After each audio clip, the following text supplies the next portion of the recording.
Hello，我係有一整裝嘅 Hannah。Hello，大家好，我係有整裝嘅阿偉。咁好多業主咧喺裝修嘅時候，就想將單位嘅每一 cm 都利用起身。咁想做多啲收納，又驚顯得逼。設計唔好咧，就反而浪費空間。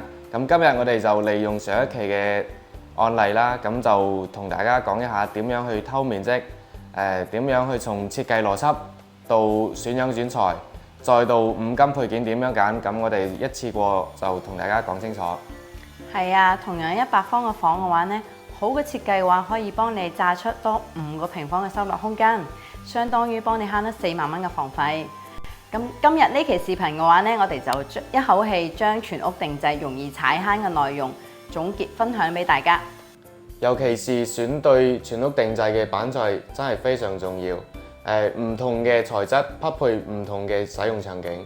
要耐用嘅話，仲要睇環保標誌。咁市面上咧，依家通常就分為6種板材。咁第一種咧就實木板、生態板、多層板、歐鬆板、顆粒板、LSB 板。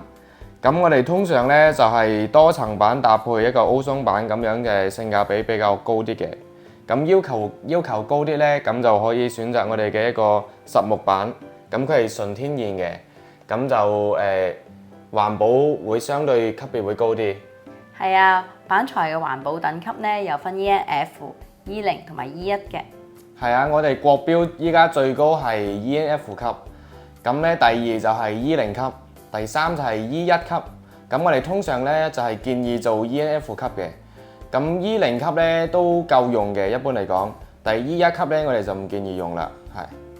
第一個係性價比比較高啦，同埋即係選擇比較多嘅，比較多人群選擇嘅。咁仲有一個就係 EVA 封邊，咁呢個其實我哋都唔係好建議做嘅。咁激光封邊咧，就比較顯得高級啲，但係咧依家具備激光封邊嘅技術工廠咧係唔多嘅。咁市面上假冒嗰啲假嘢啦會比較多啲，我哋如果買嘅時候咧要認真睇真啲。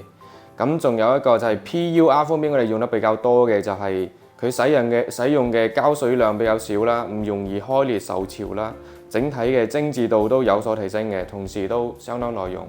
咁 EVA 封邊咧就係應用範圍十分廣泛，咁就係通常採用通常係一個默認嘅封邊處理方式。佢有一個缺點就係容易開裂，唔耐高溫，環保性能會欠佳啲。咁我哋講完櫃嘅選樣選材啦，咁我哋就講一下每個櫃嘅一個功能性上面嘅嘢。咁我哋鞋櫃咧，通常下邊擺鞋，咁其實咧係做一個活動性層板係比較好嘅。咁因為呢個鞋櫃咧，佢擺咗一個電箱喺下邊咧，咁呢個高度咧係夠擺一個比較高嘅鞋嘅。咁譬如我哋嘅靴啊，或者係其他高少少嘅鞋，都可以擺到嘅。咁我哋上邊咧就係一個儲物空間啦，儲物空間可以擺下一啲比較常用出門可以攞到嘅嘢。咁我哋原嚟嘅陽台呢度啦，咁就做咗一個茶葉櫃嘅，咁就利用翻呢個空間做咗一個茶區啦。咁呢個茶葉櫃咧，其實都係相當於係偷咗一個陽台嘅位置嘅。咁同埋呢個展示櫃啦。咁展示櫃係其實大家可以睇到係平呢條呢個係其實係條柱嚟嘅。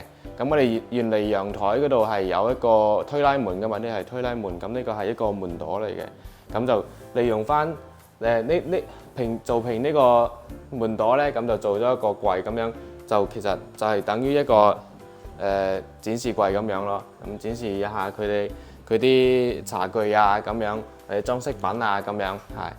咁我哋又睇翻我哋呢個廚房門口呢個位置啊，呢個位置咧其實就係偷咗位嘅，因為我哋成個背景牆咧係做挑空一個設計，咁挑空出嚟咧，咁佢飄咗出嚟，咁就多咗一個口度出嚟啊嘛，多咗口度出嚟，咁我哋呢個走櫃咧就係做平出去，咁就令到呢個成個整體性啦，咁就顯示得比較好。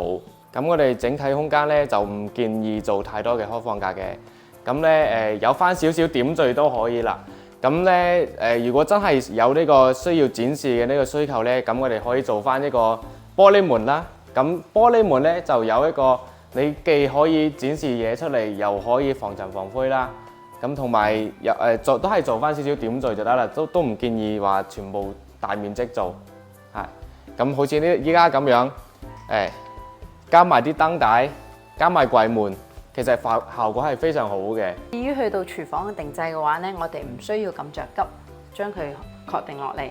我哋先呢要將我哋需要嘅家電嘅尺寸量準量好，然後呢再去設計我哋嗰個廚房需要嗰個位置，咁就可以完全將我哋嘅家電完全嵌入去，咁就可以做到完全冇縫隙。洗手間要定製方面需要注意嘅係洗手盆。我哋有台上盤、台中盤同埋台下盤可以選擇嘅，但係我哋更加建議用嘅係台下盤。台下盤睇起身整潔美觀好多，而且我哋搞衞生嘅話都好方便企理。咁去到鏡子嘅話，我哋建議可以用到鏡櫃。鏡櫃嘅話呢，平時我哋喺表面就係咁樣用鏡㗎啦。咁佢有燈光可以選擇。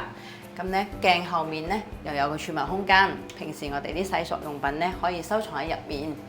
咁關埋嘅話呢，可以達到去到睇起身冇咁亂啦，而且冇咁容易落塵。咁主人房呢度呢，考慮到呢個衣櫃比較細，咁就滿足唔到2個人嘅擺放衣物需求嘅。咁我哋就喺呢度偷咗隔離兒童房嘅位置，咁就做咗一個嵌入式嘅衣櫃。大家可以睇下呢個深度呢，都係符合功能性嘅。咁令到嗰邊兒童房嗰邊咧，嗰個功能性咧都係冇減少到嘅，都係合理嘅。咁今期咧同大家總結咗關於全屋定製嘅避坑指南，希望可以幫到大家。咁大家如果有裝修上面嘅疑問咧，都可以喺下方評論區評論俾我哋會一一解答嘅。咁下期咧，我哋會繼續同大家分享一下關於燈光嘅設計，希望大家持續關注我哋啊！下期再見，拜拜。拜拜。